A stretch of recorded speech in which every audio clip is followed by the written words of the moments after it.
Hello everyone, my name is Raymond Macmillan and welcome to my YouTube channel. In my last video I mentioned that today I'd be talking about spontaneous combustion and as an insurance peril. It is covered in your insurance policy, particularly for businesses. What is spontaneous combustion? One quick definition would be it's like the ignition of organic matter without any apparent cause, typically through heat generated by rapid oxidation. Let's take a quick example. Let's even go right now to the laundry, or let's think of a hotel where you have the housekeeping unit and they are washing ordinary tea towels. Think of a restaurant. You have someone washing quickly and then it's tumble dried. Ladies and gentlemen, if you stack those tea towels soon as they come out of the tumble dryer, that heat that they are generating there amongst the towels which you've just stacked, that can cause a fire through spontaneous combustion. Let's think of another practical example. Think of a woodworker or furniture manufacturer. They may use linseed oil a lot, soaked in rags, in the process of preparing the furniture. At the end of the day, if those rags are just stored one on top of another in a bin, the heat generated amongst linseed oil can result in a spontaneous combustion fire, and everybody is away from the business and you can lose the business as a result. Suggestion: at the end of the day, if you're a furniture manufacturer, make sure you soak all the rags with water and then put them in a metal container. Let's go to an ordinary farmer. We'd have all the compost prepared, and if you ever see smoke emanating from that compost, soak it with water.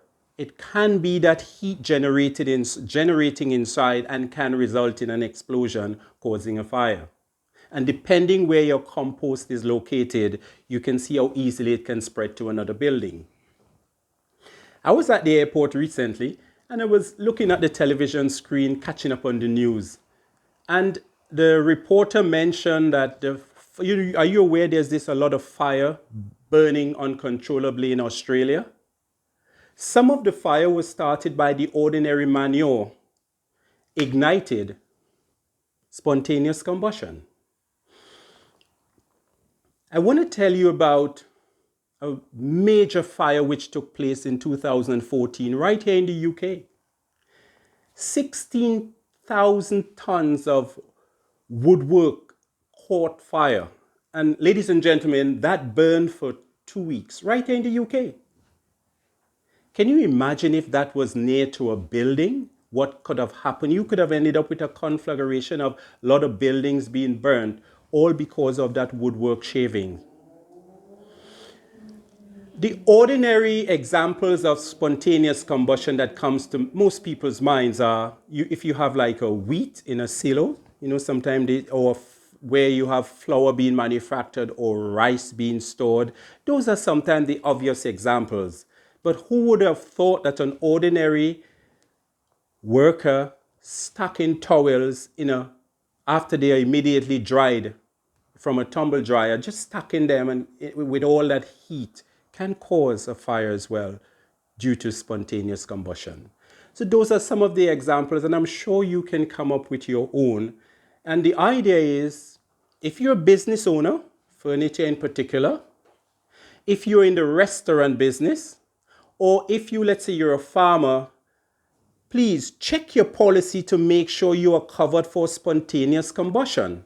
Because if that is an excluded peril under your policy, and that results in a fire, and that can be established as the dominant cause of the fire, you have no claim. You wouldn't get compensation, right? So my suggestion is to check your policy. If you have an intermediary like a broker or consultant, speak with them and ask them to confirm that you have spontaneous spontaneous combustion cover, and check to see what is the excess applicable for spontaneous combustion cover. If you like this video, click on subscribe to my channel if you haven't already done so. And then if you would like to be the first to see my new videos, you see the bell there? If you click on that bell, then you would have access to all my new videos. Remember, share it with a friend. Guess what, ladies and gentlemen? My next video would be on excesses, franchise, and deductibles, key elements which are in your insurance policy. Thank you.